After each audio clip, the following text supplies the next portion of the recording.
La ville de Grisebourg était une entité de pierre et d'acier qui respirait la fumée et les murmures pressés de ses habitants. Ses rues étaient des cicatrices entre des immeubles si hauts qu'ils volaient la lumière du ciel, le redistribuant en avare sous la forme d'un jour perpétuellement crépusculaire. Dans l'un de ces immeubles, au 5e étage d'une structure qui gémissait sous le vent, vivait Elara. Elara était une relieuse.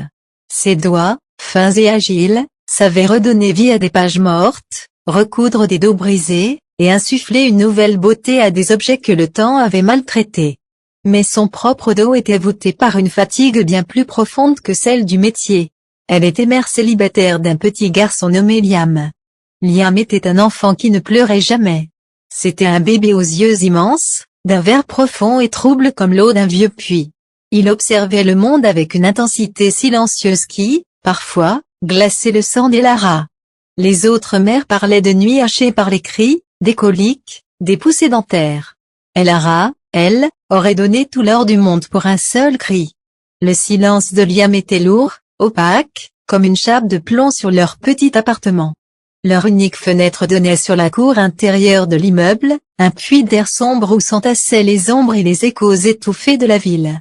Et en son centre, comme un paradoxe vivant, s'élevait le vieux chœur. C'était un chêne ancestral, si ancien que la légende disait qu'il était là avant la première pierre de Grisebourg. Ses branches noueuses, noires de suie et de temps, griffaient les murs, cherchant à agripper les fenêtres des étages. Ses racines, monstrueuses et tordues, soulevaient le dallage de la cour, créant un relief chaotique et traître. Pour Elara, le vieux chœur était à la fois un réconfort et une menace. Une présence vivante dans un monde de béton, mais une présence trop grande, trop sombre, trop indifférente à la petitesse des vies humaines qui grignotaient l'espace autour de lui. Les nuits